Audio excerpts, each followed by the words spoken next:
This is Teacher Ina, and today we're going to talk about sentence patterns. I believe this is a good foundation in starting to construct sentences. So, before we discuss, we need to know the basic elements of a sentence. Basically, sentence is composed of a subject and a predicate. So, pag sinabi nating subject, this is something or someone this being talked about in a sentence. So it could be in a form of a noun, a pronoun, or any group of words acting as a noun. Pag sinabi nating predicate, it contains verb that describes the subject. It tells what the subject is doing or what the status of a subject is. Kung ano bang nangyayari sa subject natin, kung anong ginagawa ng subject natin. So, yun ang component ng predicate. Okay, so example, mother is asleep. Our subject here is mother. So, yung predicate natin, sinasagot niya yung question na what does the subject do, or what is the subject doing. So, at the moment, yung predicate natin is telling that the mother is asleep. It describes what the subject is doing. Okay? So, this subject is a noun. Next, she cooks spaghetti and macaroni. Okay, so our subject this time is a pronoun, she. And the predicate is cooks spaghetti and macaroni. So, gaya nung una, it answers the question, what is the subject doing? What is she doing? Or what does she do?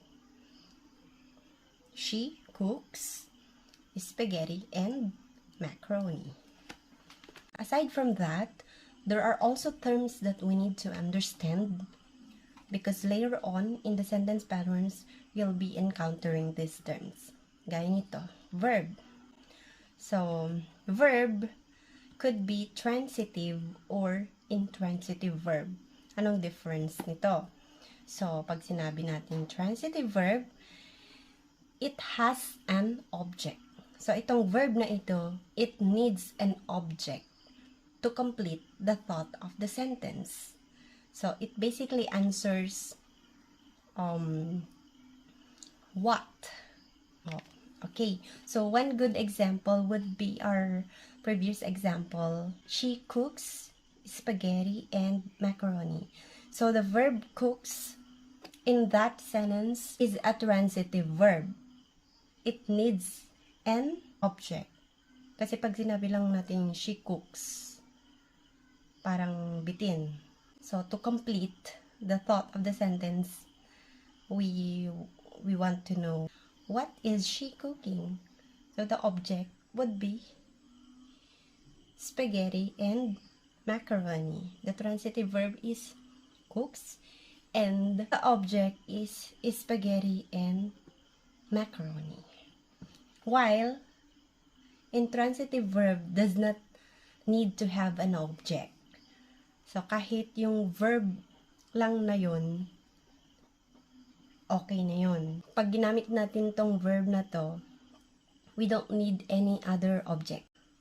So, ito yung pinakasimple sa sentence patterns natin. We don't need any object to complete the thought of the sentence. Kasi, the verb alone completes the thought of the sentence. Like, for example, when we say, the phone rings. The phone rings. Complete na yun. We have subject and the intransitive verb. Next important terms. So, ito na yung sinasabi natin kanina ng object. So, pag sinabi nating object, we have direct object and indirect object. Ano naman ang pagkaiba ng dalawang ito? Pag sinabi nating direct object, it refers to the person or thing affected by the action of the verb. And pag sinabi nating indirect object, it refers to the person who benefits from the action of the verb. Okay, makiklear out mamaya ang ibig sabihin ng mga ito pag nag-proceed na tayo sa sentence patterns natin.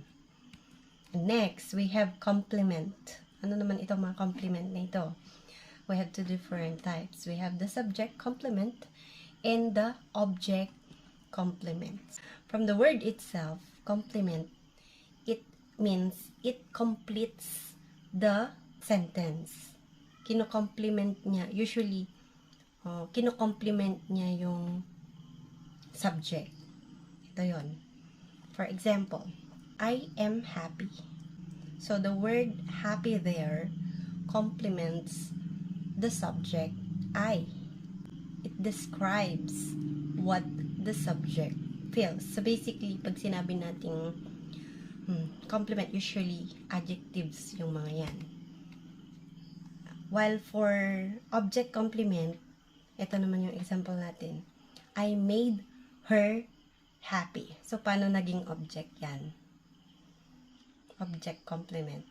Kasi, yung happy dito, hindi niya dinedescribe yung subject, kundi yung object mismo na her. So, ang happy dyan is not the subject, I, but it is the object, her. I made her happy. Okay, so ito na yung mga 5 sentence patterns natin. First is SLVC pattern, ay yung sinasabi nating subject plus linking verb plus complement. Next is SIV pattern, which stands for your subject plus intransitive verb. Third, STVDO pattern, which stands for subject plus transitive verb plus direct object. Fourth, STVIODO, which stands for subject plus transitive verb plus indirect object and direct object. And lastly, we have the STVDOOC pattern, which stands for subject plus transitive verb plus direct object and object complement. So, umpisahan natin sa SLVC pattern. Paano ba ito? Subject plus linking verb plus complement. So, unang-una, you need to know what linking verb is. Ano ba ang linking verb? So, linking verb is a type of verb that joins the subject with an adjective or another noun. So, parang ganito. Parang, kumbaga, yung linking verb is a bridge connecting the subject and the complement. So, these are examples of your linking verbs. Your be verbs, am, is, was, are, were. And also, ginagamit din natin yung mga sense verbs natin. So, these are your 5 senses. Like, for example, smell, see, hear, mga ganon. Okay. So, we have an example here. Ito yung SLVC pattern. Very simple din siya. She seems lonely. We have a subject, which is a pronoun.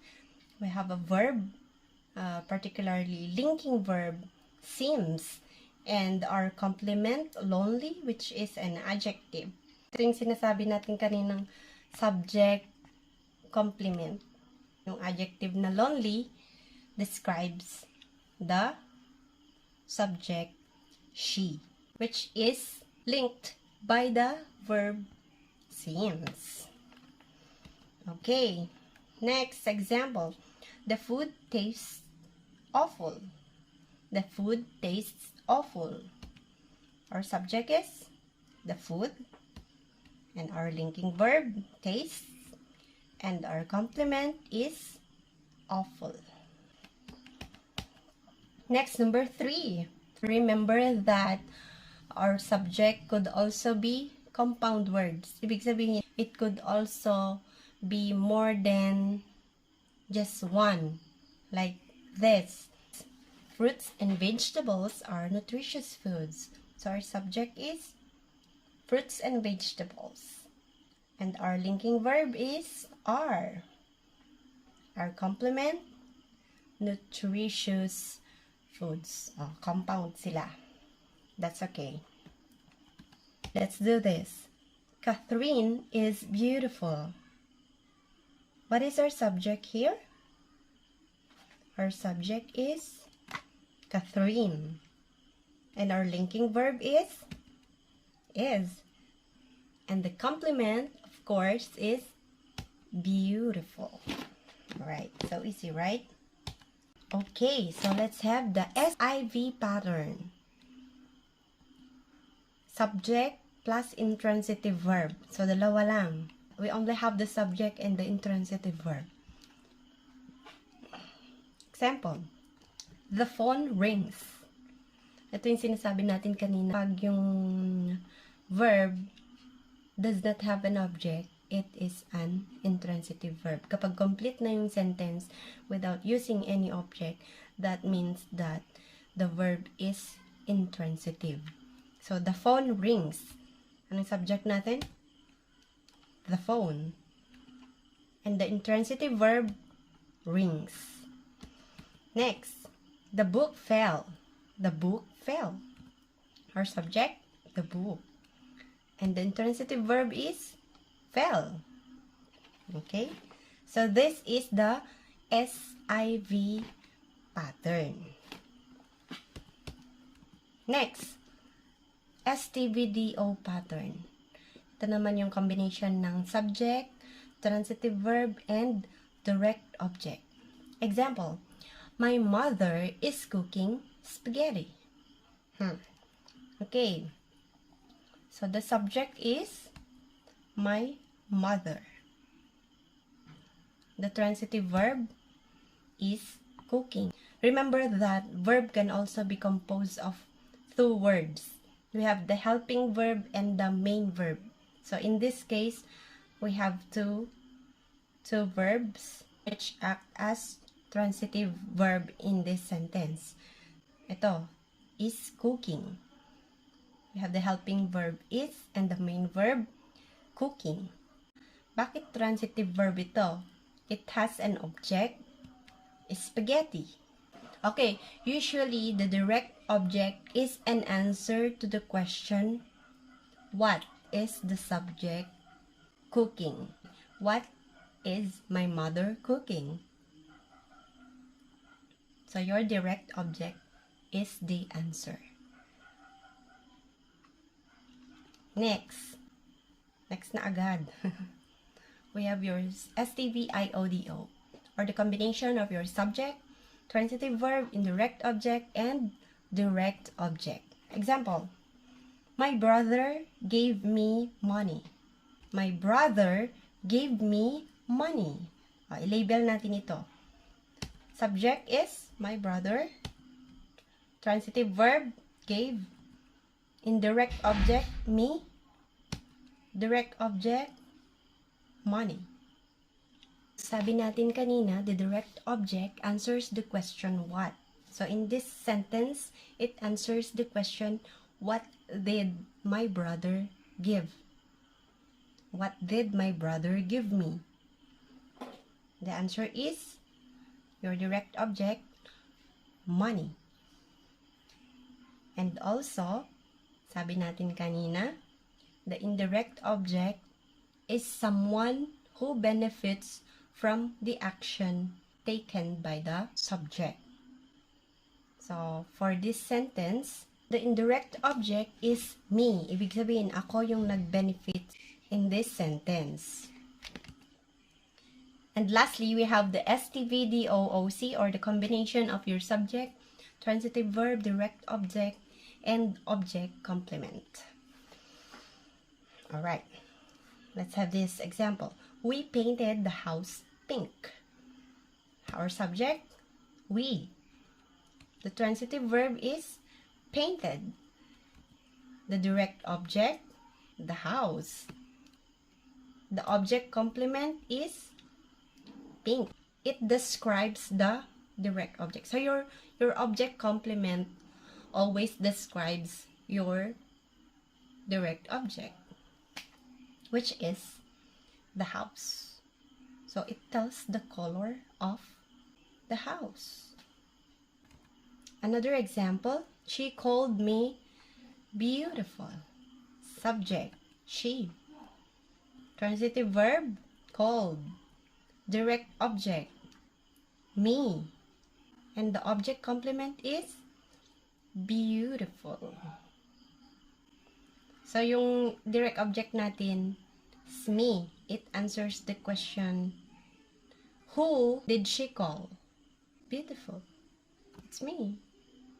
Your object complement is beautiful, and it describes your direct object, which is me. So let's have a recap.